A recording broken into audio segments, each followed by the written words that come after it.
here, and still a lot of police activity. Okay, Tom, for now, thanks very much indeed. The first police officer on the scene, we're told, drew his baton, but he took on all three of the terrorists on his own for some time until he was beaten to the ground. Peter Kirkwood is previously of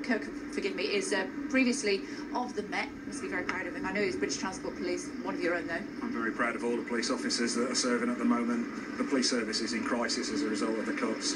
They're being dragged from pillar to post. We hear talk of extra police officers on the street. They're not extra. They're officers that have had their rare leave days cancelled. They've had their 12-hour shifts that are now done routinely extended to 16 hours. They're being drawn from other areas. The officers we see behind us are from Kingston, from Hounslow and Hillingdon. They're not extra officers at all. They're from other duties and they're being burned out. More armed police officers on the streets than ever before, we're told? No. Armed police officers on the streets than ever before? No, they're not. Basically, people that are alleging that are lying. So the government are lying? Yes. The Defence Secretary's lying? Yes, they funded bringing us back to the number of armed officers we had in 2010 by 2020. And they've got to address a number of issues in order to get there. Police officers do not want to be armed officers because of the way they're treated if they have to confront something like this and pull the trigger. Right, in what way? The IPCC investigations, which set out persecutions, assuming that they've done something wrong. By all means, investigate the circumstances, and what we saw after Westminster was the way it should be done, and hopefully it will be the way going forward that it is done. But there's a big hill for the IPCC to climb. The Prime Minister was previously, of course, Home Secretary for 6 years. She's saying that we need to now change the way that we are approaching terrorism here in the United Kingdom. What sort of advice, what sort of support do you think she needs to offer the police service?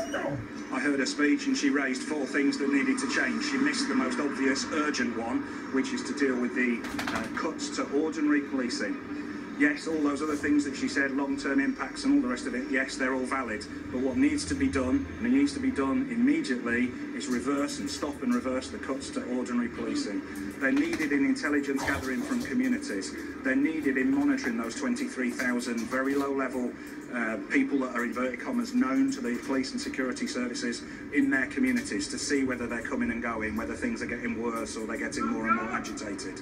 They're needed in the response to these incidents. This is all ordinary policing, the initial armed response and the cordons and everything else, and they're needed in the investigation. Yes, there are specialist terrorist investigators, but they're drawn from ordinary CID and they're bolstered by ordinary CID.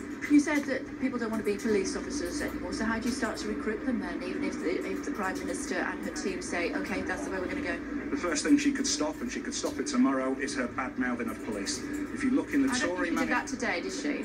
She doesn't, but nobody believes it because it's against this backdrop of 7 years of bad-mouthing the police. If you look at the Tory manifesto, the only mention of policing is stop and search, implying that it's racist. That is the only mention of ordinary policing.